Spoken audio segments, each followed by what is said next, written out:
জানি তোমাদের সাথে ভিডিওগুলো শেয়ার করতে আমার বেশ খানিকটা দেরি হয়ে যাচ্ছে, বাট সত্যি কথা বলতে কি লাস্ট কয়েকটা দিন এতটাই ব্যস্ততার মধ্যে কাটছে যে সময় করে ভিডিওগুলো এডিট করা হয়ে উঠছে না আমার একদমই। যাই হোক, এইসব কথা বাদ দিয়ে চলো আজকে তোমাদের সাথে আমাদের বাইক ট্রিপে সিকিম ঘোরার পার্ট 5টা শেয়ার করা যাক। আমরা একটা খুব সুন্দর রাস্তা পেরিয়ে পৌঁছে গেলাম লাভা ফরেস্টে। আর চারদিকের ওয়েদারটা এত সুন্দর হয়েছিল, তার কারণ কন্টিনিউয়াসলি বৃষ্টি হচ্ছিল, আর বৃষ্টির জন্য মেঘ যেন আমাদের হাতের মুঠোয় নেমে এসেছিলো। আর লাভা ফরেস্টে যখন আমরা পৌঁছেছিলাম তখন বাজছিল ওই দুপুর 1:30 নাগাদ, কিন্তু চারদিকের ওয়েদার দেখে সেটা বোঝায় ওঠা একদম সম্ভব নয়। আর রোদোচ্ছল দিনে লাভা ফরেস্টে দেখতে যত না ভালো লাগে, তার থেকে অনেকটাই বেশি ভাল লাগে মেঘলা দিনে।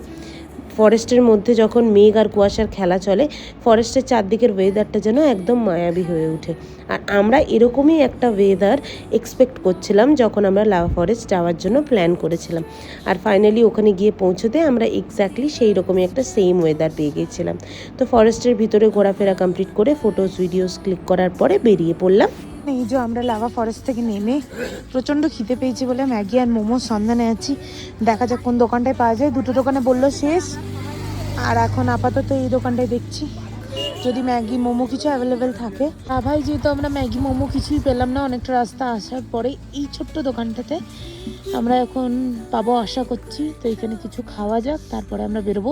তার কারণ এখন হচ্ছে দুপুর আর সবার প্রচণ্ড খিদে পেয়েছে। লাভা ফরেস্টের সামনের দোকানগুলোতে সেরকম কিছু না পাওয়াতে রাস্তার ধারের এই ছোট্ট দোকানটাতে খোঁজ করতে সব কিছুই পেয়ে গেলাম। আর সেটা জেনে ঝটপট করে ঢুকেও পড়লাম। প্রথমেই ঢুকে অর্ডার দিলাম গরম গরম কফি, তার সাথে অর্ডার দিয়েছিলাম আমরা ম্যাগি, মোমো, আর তার সাথে গরম গরম স্যুপ। পাহাড়ের ধারে বসে ঠান্ডা ওয়েদারে এরকম গরম গরম স্যুপে চুমুক দিতে কিন্তু আমাদের বেশ লাগছিল। যেহেতু দুপুর অনেকটাই হয়ে গেছিলো, প্রায় 3টে থেকে 3:30টার মতন বাজছিল। আর যেহেতু পাহাড়ে সন্ধে খুব তাড়াতাড়ি নামে, সেই জন্য ওখান থেকে ঝটপট করে খাওয়া দাওয়া কমপ্লিট করে আমাদেরকে বেরোতে হলো। আর রাস্তায় যেতে যেতে দেখলাম এরকম সুন্দর কিছু গোলাপ গাছ, যেগুলো রাস্তার ধারে একদম অযত্নেই তৈরি হয়েছে, আর সেই গাছে এত সুন্দর ফুল ফুটে রয়েছে। এটা থেকে একটা জিনিস আমার লাইফের মনে পড়ে গেল। এটা আমি আমার পার্সোনাল এক্সপিরিয়েন্স থেকেই বলছি।